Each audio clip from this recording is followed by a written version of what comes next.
¿Cómo les va? Bienvenidos a 30 minutos. Bueno, programa especial el día de hoy. Nos vamos a relajar un poco, vamos a salir un poco de la coyuntura y de lo habitual.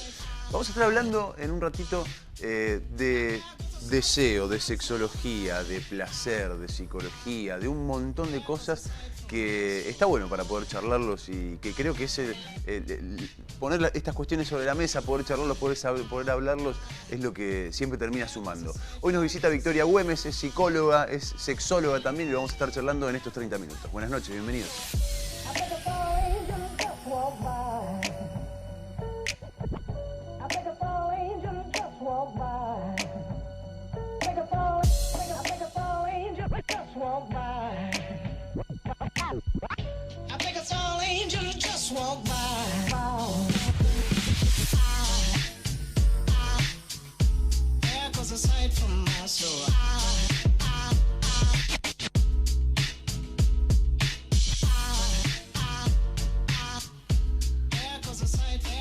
Victoria Güemes nos visita el día de hoy. ¿Cómo andás? Muy bien. Gracias por venir. Bueno, gracias a ustedes. Me encanta estar acá.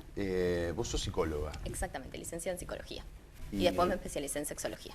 ¿Por qué te especializaste en sexología? ¿Qué te llevó a...? Por un montón de cosas. En principio, como te voy a dar la explicación más simple, que es, yo fui a un colegio católico en el que recibí educación sexual muy poca y hoy la juzgo como realmente insuficiente y muy cargada de valores y de temores. Entonces, la realidad es que cuando empecé a cursar, yo cursé en la licenciatura en psicología en la Universidad Católica también, ahí empecé a encontrar otras miradas acerca de la sexualidad y, por supuesto, además de lo que iba viendo fuera del colegio, obviamente, ¿no? Y que yo notaba que era una falta importante. Entonces dije, bueno, y después, nada, fui probando, vi si me gustaba y la verdad que el posgrado me encantó y me fui especializando más y encontrando unos recovecos muy interesantes y me di cuenta que no era una cuestión de mi colegio en particular, sino que era una cuestión por ahí social y cultural en la ciudad de Santa Fe. Faltaba mucha educación sexual, había muchos mitos, muchos tabús que hablar, que descubrir y la verdad que me apasioné con el tema. Está cambiando eso un poco hoy, ¿no? Sí, está cambiando bastante. Hay una apertura, yo creo, a poder hablar de estos temas, a poderlos discutir, a poderlos pensar más. Hay una revolución en los últimos años que obviamente, esta es mi mirada, yo creo que a Santa Fe llegó, a ver, con un poco de delay a lo que fue la gran revolución sexual. Por supuesto, pasaron años hasta que se empiecen a modificar algunas cuestiones. Es un contexto mucho más tradicional en cuanto a valores, entonces sí creo que hay un cambio y sí se está dando. Sobre todo, hace unos años lo veía más en la adolescencia, en los chicos más jóvenes o en los jóvenes entre 20 y 30 años y la realidad es que cada vez tengo consultas de personas mayores que también empiezan a vivir su sexualidad, a veces después de un divorcio, después de los 40 años, o muchas mujeres después de la menopausia. Entonces digo, la realidad es que hoy ya es mucho más heterogéneo las personas que se empiezan a replantear cómo quieren vivir la sexualidad, que se empiezan a preguntar por el placer, en realidad. Claro. Ahora, socioculturalmente, la sexualidad siempre fue algo muy encajonado. El deber ser, y esto es así, y vos tenés que ser esto. Y en realidad la sexualidad nace del interior de uno y vivirla con libertad. Además uno imagina, vos en la materia de la psicología, que influye en todos los aspectos de la vida cotidiana, ¿no? Sí, sobre todo si lo pensamos a la sexualidad más en términos de placer, digamos. Tomar el sexo no como actividad sexual o encuentro sexual o relación sexual únicamente, sino la sexualidad nos atraviesa, somos seres sexuados y sexuales. Entonces, de alguna manera, negar este aspecto tan importante es negar una parte de nosotros, o no hablar, o convertir esto en un mito o en un tabú, y mucho más que un mito, es un tabú en realidad, esto no se habla, entonces no hay contexto para pensarlo, no hay estructura para pensar esto, que además sucede. Entonces nos obliga todo el tiempo, o nos obligaron durante muchos años a desconectarnos de esto, bueno, porque está mal, o porque ni siquiera se habla, entonces ni siquiera tenemos un patrón para pensar, esto está bien o está mal. Digamos. Entonces el control, obviamente, de los cuerpos y de las personas fue a partir de la sexualidad durante muchos años en la historia. ¿Cómo se rompe con los mandatos culturales, con el deber ser, con ese encajonamiento cuando hablamos de sexualidad? Bueno, yo creo que está, en principio, para ser justa, primero debería haber un análisis macro, digamos. Tiene que haber cuestiones políticas, tiene que haber un cambio cultural muy importante, que hubo muchos años donde se trabajó para salir, para repensarse, para volver a hablar de estos temas, y también es un proceso individual. Más allá del análisis sociológico que se puede dar y que es súper rico, desde mi lugar trabajo más con procesos individuales o de pareja, donde realmente ocurre muchas veces ese salir de los mandatos después de realmente de sufrimientos, de expectativas muy reales acerca de la sexualidad, y también de volver a plantearse, bueno, ¿cómo quiero vivir? ¿Esto que estoy haciendo es placentero, no es placentero? ¿Esto que dicen que tiene que pasar a mí no me pasa? ¿Esto que me pasa parece no encajar con lo que me dicen que no tiene que pasar? Entonces, a partir de estos planteos es cuando, bueno, uno se anime por ahí a hacer una consulta o a replantearse, bueno, pará, los mandatos están muy bien, pero yo no encajo con los mandatos, los mandatos no encajan conmigo. Claro. ¿Crees en la monogamia? ¿Somos seres que estamos diseñados para estar con una persona y hasta ahí? Sí, no. Digamos, yo creo que no es una cuestión de fe, así que como creer, no sé si creo. Bien. Lo que creo es, o lo que pienso es que es algo que hay que replantear y que cada pareja debe replanteárselo y cada persona en realidad debe replanteárselo. Antes, por supuesto, hace unos 50 años atrás era impensado esto. De hecho, cuando no existía la ley de divorcio, en Argentina era hasta parte de un tabú. Claro. Digamos, pero sí creo que es importante este replanteo. Al igual que en otras áreas, digamos, no me quiero correr del tema, pero por ejemplo en la maternidad, hace unos 100 años era impensado que una mujer pueda pensarse como no madre. Entonces digo, hubo, a mi modo de verlo, creo que hubo mucho avance en esto, en que las mujeres, en la independencia, en el trabajo, en el empoderamiento de las mujeres, a repensar tanto la maternidad o la familia, y no se repensó tanto la pareja o las estructuras con las que se forman una pareja. Entonces vuelvo al tema de la monogamia. Digo, quizás pareciera que en los últimos años se está replanteando un poquito más esto, porque tiene que ver con un recorrido de replantear las estructuras de la familia y de la pareja. Entonces, sí creo que es posible, que hay muchas parejas digamos, personas que eligen una única pareja en su vida y lo encuentran como muy satisfactorio, pero creo que no es un modelo común y un formato para todas las personas. Y que ese es un replanteo individual que se tiene que dar. Un formato no es para todas las personas, así ¿es para los menos, crees? Creo que es para los que tienen determinados valores en los que pueden sostener estos vínculos monógamos. Y además, esta monogamia, si lo buscamos en un sentido más estricto, tiene que ver con la exclusividad toda la vida con una misma pareja. Que esto, bueno, no es real para muchísimas personas que han tenido otras parejas y que hoy pueden ser fieles dentro del contexto de una relación de pareja. Claro, y fieles, un acuerdo. Claro, digamos. como parte de un acuerdo, exactamente. No, creo que es imposible, por supuesto que no. Conozco y atiendo a parejas que son fieles con altísimos grados de satisfacción en su vínculo de pareja. Como también encuentro muchísimas parejas que por sostener esta estructura o este mandato o este ideal de fidelidad o de monogamia, se sacrifican y hay muchísimo más sufrimiento en otras áreas de la relación. Mirá. Entonces creo que por eso digo, no es para todo el mundo y no todos deberíamos forzarnos a vivir con esa estructura. Claro. Ahora, ¿te toca es habitual o es quizá más común que antes que las parejas se liberen en este sentido? Es decir, hay parejas que tienen relaciones con otras personas, que tienen un acuerdo que a lo mejor está limitado a algunas cuestiones y a otras no, y que lo entienden como algo que también los hace crecer como pareja. Sí. Ocurre lento ese proceso, yo creo que por ahí lo esperamos más a través de los medios que en lo que en la realidad se puede hacer efectivamente. Digo, muchas veces cuando me llega a mí la consulta, que también entendemos que el consultorio es limitado, digamos. Sí, pero uno imagina que algún problema ya hay, porque claro, si no llega. Pero digo, en mi mirada particular y muy limitada por ahí de la realidad, digo, sí hay parejas que se lo plantean, pero también veo mucha imposición en esto y mucha exigencia en cuanto, bueno, tenemos que abrir la pareja. Ok, claro. Bueno, ¿cuál es el límite entre abrir la pareja para un disfrute, para aumentar la satisfacción o por una cuestión de curiosidad? ¿Y cuál es el límite con la agresión o la violencia sexual específicamente? Entonces, muchas veces esta cuestión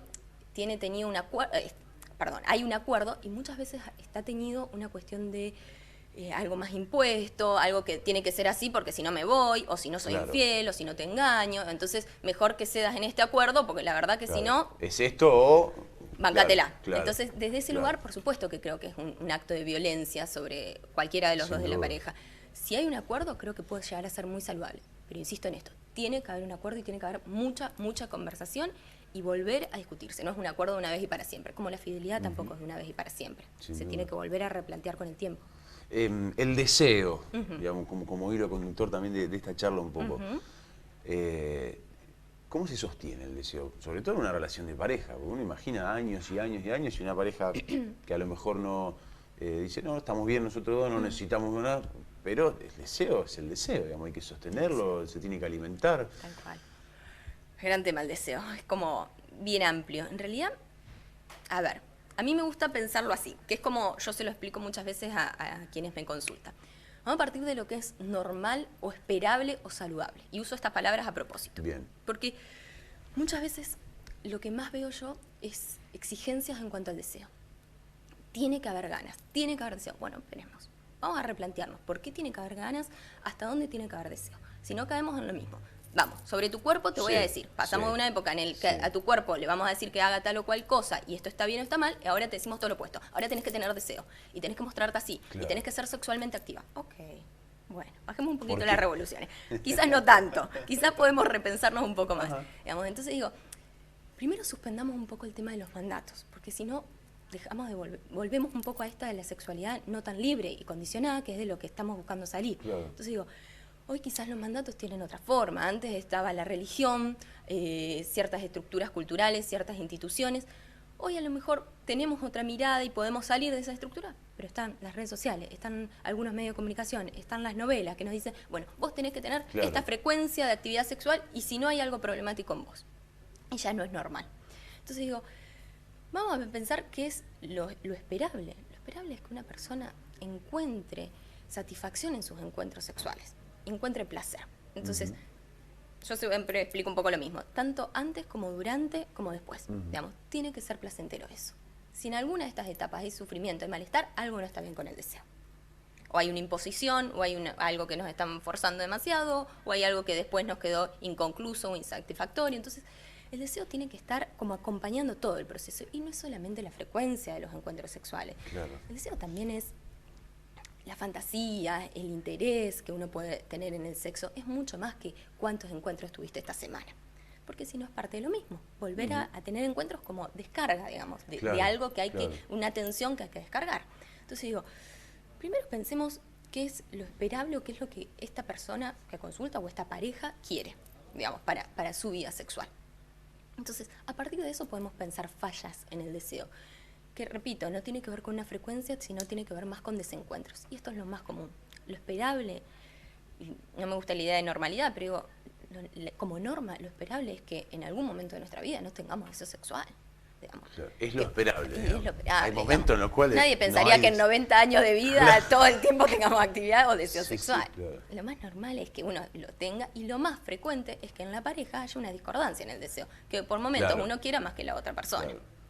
Y eso es normal si estamos hablando de una pareja de un par de años juntos, digamos, que por momentos, por los cambios de la vida. Entonces, a partir de eso sí podemos empezar a pensar algunas dificultades. Dificultades o consecuencias en el deseo que pueden tener que ver a partir de, obviamente, problemas psicológicos o psiquiátricos en algunos casos. Una persona que está, por ejemplo, atravesando una depresión, no vamos a esperar que tenga deseo. En ese marco, la crisis, por ejemplo, ¿tiene que ver?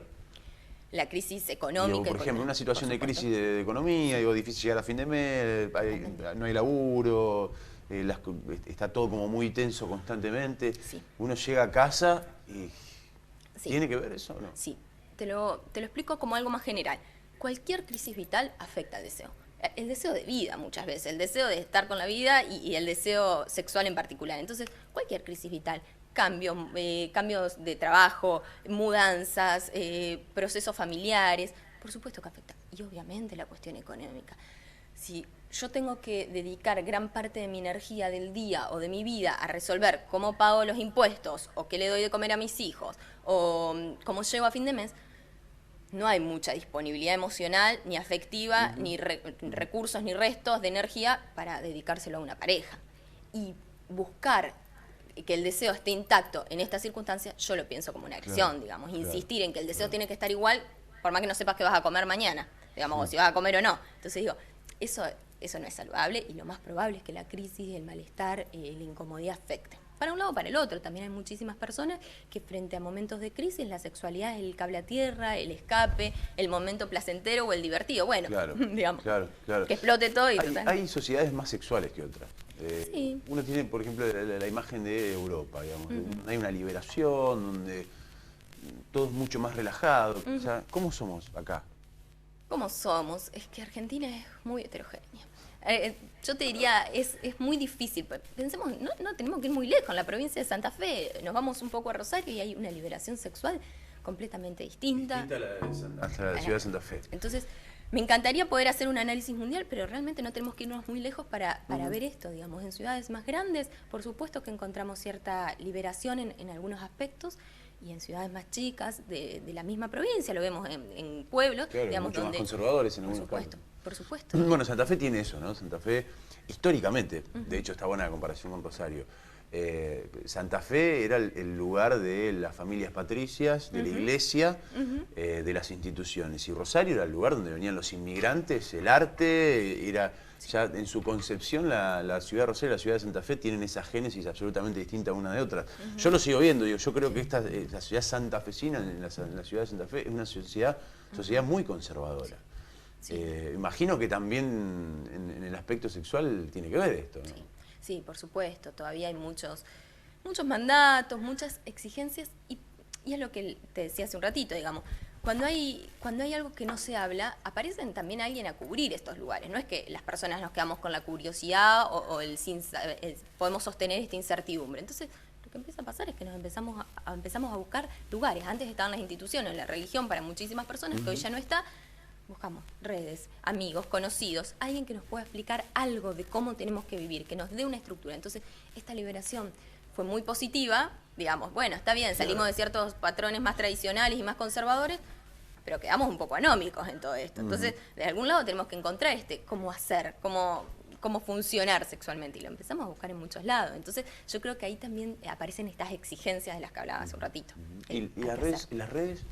¿Qué papel juegan las redes en la sexualidad? Mucho, muchísimo. La verdad es que yo creo que es un poquito en esta desesperación de encontrar, desesperación en un sentido de curiosidad, ¿no? De buscar a alguien que me indique cómo tengo que ser y qué no hacer y qué debería encontrar. Entonces, yo creo que sobre todo en los aspectos de las redes, o por ejemplo Instagram, donde hay cientos de influencers hablando de estilos de vida. Entonces, a la mañana te tenés que tomar un jugo, a la tarde tenés que hacer determinada clase, más tarde tenés que practicar un deporte. Así tenés que vivir. Claro, no te olvides de ir a este bar, pasá por tal museo que es importante que lo veas y comprate este libro. Y después tener relaciones. Entonces digo, en cuanto a esto también empiezan a funcionar estas exigencias, digamos, en el hacer. Hay que hacer. No importa cuánto, ni cómo, ni de qué manera, hay que hacer. Digamos. Entonces en este hacer se pretende encontrar un equilibrio. Y obviamente esto es paradójico para la sexualidad. Donde hay deber, no hay placer. Y no es ya el deber de la iglesia, no tengas relaciones y tengas la prohibición. Hoy el deber está en tenés que hacer esto porque esto es lo que te mantiene en un estilo de vida aceptable y para tu momento de vida. Donde hay deber no hay placer. Donde hay deber no hay placer. O como regla muy general, pero es muy difícil. Entonces, cuando hay esta exigencia, bueno, hay que tener relaciones, hoy toca, hoy corresponde, hace 5 días que no tienen relaciones, ok, vamos, hay que cumplir con esta norma. Claro. Obviamente se anula el placer, el deber y la exigencia anula un desarrollo que es mucho más interno en el deseo. No es algo que muchas veces me consulta, bueno, ¿hay algo que pueda tomar? Primero, yo no soy médica, entonces no voy a dar nada para tomar. Digamos, como solucionarlo así. ¿Qué te consultan? ¿Si hay algo para tomar para despertar el deseo sexual? Claro, sí, alguna, no sé, claro. Claro, y la realidad es que no existe, porque el deseo es justamente lo más variable que tenemos las personas. Entonces, muchas veces, como te decía, hoy no existe esto, una pastilla para aumentar el deseo, existen las redes que te dicen cómo tenés que vivir. Digamos. Entonces, bueno, pará, si yo no tengo relaciones 2 veces al mes, entonces, ay no, esto está mal, y si tengo 2 a la semana, entonces entro en un parámetro por el cual me tengo que desangrar para poder cumplirlo, porque mi pareja no quiere. Y no es así. Y ahí entran los conflictos, por supuesto. Y no es así. Es la solución intentada fallida, digamos. Claro. Puede...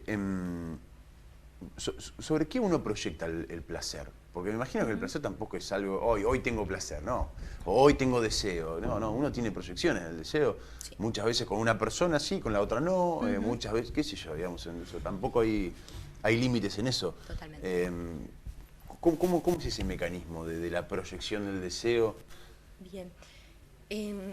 es bastante profundo, voy a intentar explicártelo de manera simple. Tiene que ver con, a ver, te repito, como le explico a mis pacientes.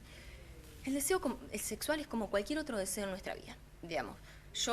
Hoy es un día bastante primaveral, podemos que nos levantemos y digamos, qué lindo día para salir a caminar o a correr, porque la verdad que el día me motiva, entonces mi deseo viene por algún estímulo externo en el cual yo dije, esto está bueno, me voy a activar, o puede ser un día fatal, digamos, o lo que otras personas consideran fatal porque llueve y no sé, y tengo que ir a trabajar en 2 horas o lo que sea.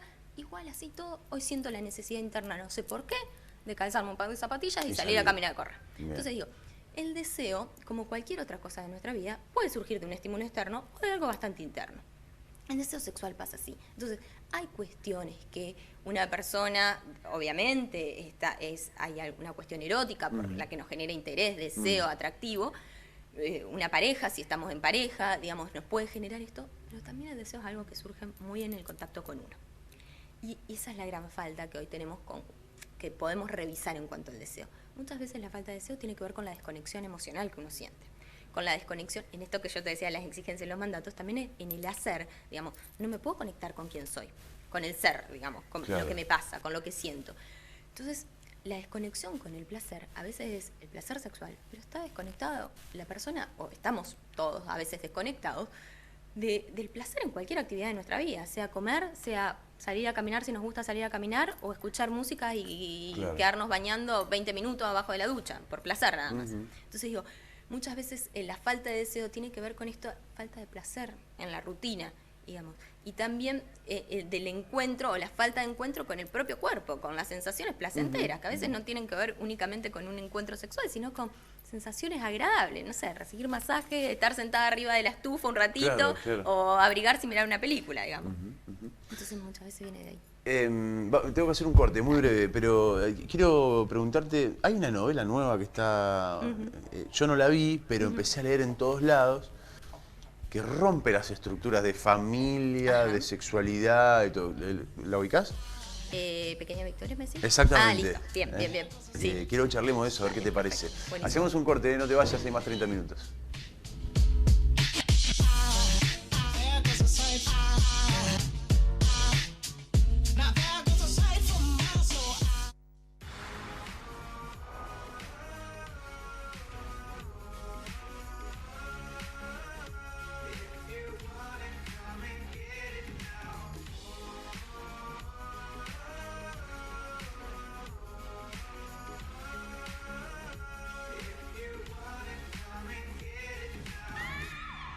Sounds like I'm shouting from a balcony in Munich. La Cafera.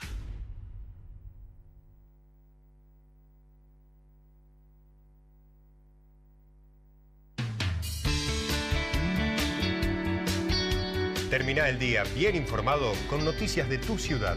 Los esperamos de lunes a viernes a las 20 en Veo Noticias, la segunda edición. Por Veo, contenido nuestro.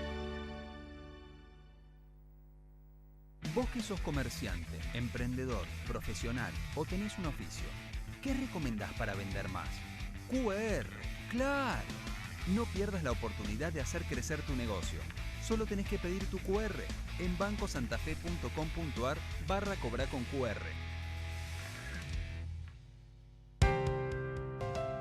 Cámara de Diputados, Provincia de Santa Fe. El diálogo transforma.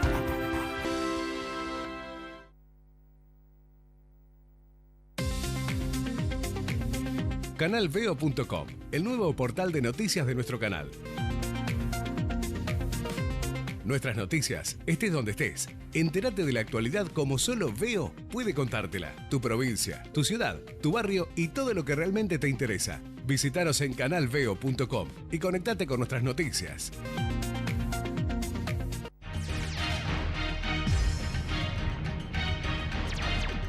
Con Cablevideo podés ganar todos los meses entradas para Cinemark. Mantén tu abono al día. Hacete fan de nuestro Facebook y gana con Cablevideo. Por ser abonado a Cablevideo, te damos un 20% de descuento en tus compras en la farmacia de Jerárquico Salud y 20% de descuento en su centro deportivo. Mantén tu abono al día y ahorrá con Cablevideo. Mi corazón con el Kini late más, elegí 6 números.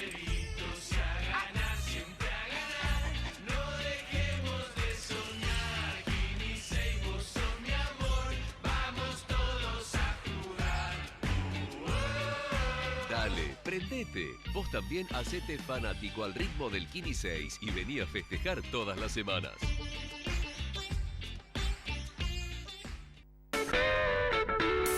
Iván Noble vuelve a Santa Fe. Jueves 3 de octubre, 21:30 en La Moreno. Iván Noble presenta su nuevo material discográfico, Mujer y Ego, con su banda completa en un show vibrante. Anticipadas en Cable Video, Marcial Candiotti y Balcarce y en harlem.com.ar.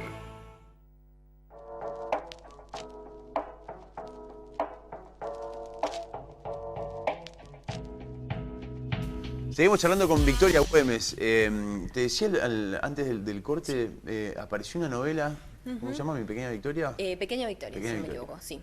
Que fue como un impacto, digo, donde hay una familia ensamblada, donde hay una subrogante de vientre, un donante que en este caso es una persona trans, y una madre que en realidad no tuvo el hijo en su vientre, pero está todo esta cuestión que rompe esquemas, ¿no? Rompe esquemas. Está bueno que aparezcan estas cosas. Está bueno, generó revuelo. No llegué a ver mucho la repercusión, pero sí sé que generó revuelo porque he visto algunos comentarios y me han llegado. Creo que está bueno, que es un tema tabú de los que hablábamos, digamos.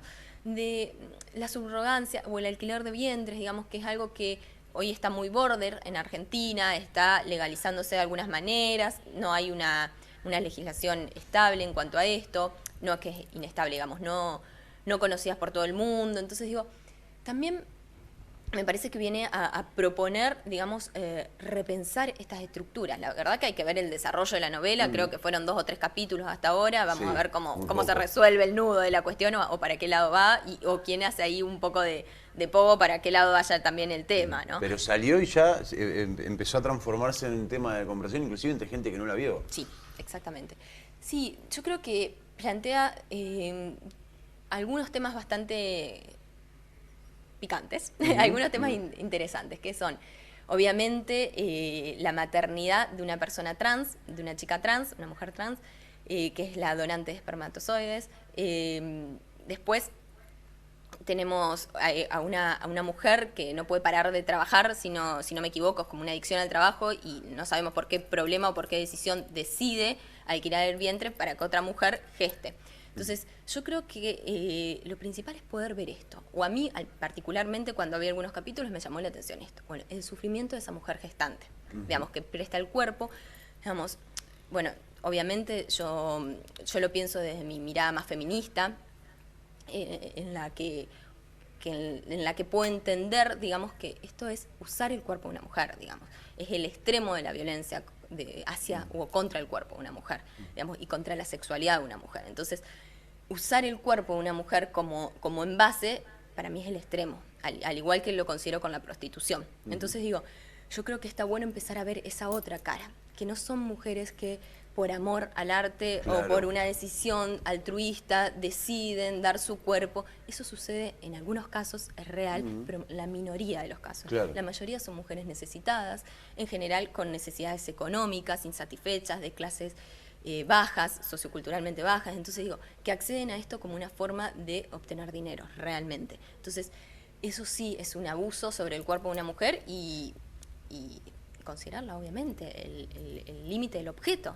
Digamos, bueno, obtener esto y después se retira de esa gestación como si no hubiese conectado o podría no hacer una conexión con ese feto que está gestando y entregarlo de manera altruista o con amor, digamos. Se discutió muchísimo este último tiempo el tema de la educación sexual en las escuelas. Sí. Son posiciones que cada uno tendrá, obviamente. Yo te expreso muy brevemente la mía. Digamos, a mí me sorprendía mucho ver con mis hijos no. Es hasta chocante, porque decir, no, pará, con tus hijos, con los de todos, porque el Estado es eso, digamos, el Estado es igualdad, el Estado es más allá de las concepciones ideológicas y religiosas. ¿Qué visión tenés de cómo se está debatiendo el tema que está picante? Está picante. Me voy a meter, te la voy a complejizar porque Dale. Así me gusta hacerlo, digamos. Vos sabés que cuando a mí me dicen con mis hijos no, yo lo explico y realmente la voy a complejizar, pero es como cuando dicen, bueno, no hay que colocarle vacunas a mis hijos porque yo lo decido así. Ok, es la misma postura entonces. Digamos, podemos criticar, o muchas veces se critica desde ciertos ambientes, cómo ese padre o esa madre decide no vacunar a sus hijos, el riesgo que eso lleva, sin entender que es una decisión de esos padres y no la quieren dejar librada en la salud pública. Con la educación sucede lo mismo. Entonces, cuando un padre o una madre dice, con mis hijos no, lo que está diciendo, yo me voy a encargar de esto y vos no te metas. Lo podemos pensar como una alternativa, por supuesto, los padres tienen derecho a educar a sus hijos, como también es real que la educación sexual no tiene que ser una cuestión de elección tan particular de esa madre o ese padre. Por supuesto que esos padres o esas madres pueden decidir los valores que le quieren infundar a sus hijos o con los que quieren que sus hijos crezcan, pero la educación sexual tiene que ir por el bienestar superior del niño o de la niña o del adolescente. Claro. Entonces digo, no podemos entrar en debate como sociedad si esto corresponde o no. Lo que tenemos que pensar es, bueno, después si uno quiere darle una formación específica, entonces podemos pensar, pero no podemos generalizar la ausencia de educación sexual adecuada, científica, eficiente, responsable, porque algunos padres minoritariamente consideran que algunos valores no son los que les quieren dar a sus hijos. Valores que además, digamos, son muy personales, por supuesto, y que la educación sexual tiene una formación principalmente científica. Digamos, hay mucho trabajo detrás de lo que se da, y también hay mucho mito detrás de lo que se discute. Digamos, estas cuestiones como que van a pasar, no sé, cuestiones súper bizarras o horrorosas en la escuela. Nadie le va a decir qué tiene que hacer a un chico, qué tiene que elegir. O, porque además supongo que eso también se da una cuestión natural. Sí, la educación es dar el contexto para que ese chico o esa chica aprenda, crezca, se encuentre con lo que hablamos hoy de deseo, que es un proceso mucho más interno. No se condiciona desde afuera. Por más que creamos y queramos que esto pase, es un proceso mucho más interno. Seguro. Entonces, la realidad es que los beneficios que ha logrado la educación sexual superan arduamente lo que puede traer a algún conflicto que en algún momento frente a inseguridades de algún docente se puedan haber generado, pero la realidad es que ha ayudado a muchísimos, y esto yo lo escucho en el consultorio, a muchos adolescentes, a muchos niños y niñas a descubrir situaciones de abuso, a encontrarse con una aceptación por parte de sus compañeras y compañeros a su orientación sexual. Entonces digo, el bienestar que genera o el malestar que ahorra la buena educación sexual no se compara con algún que otro valor muy particular. Vicky, gracias por venir, gusto tenerte, gusto de charlar con vos. Bueno, muchas gracias igualmente. Gracias por habernos acompañado, nos encontramos el próximo 30 minutos. Chau.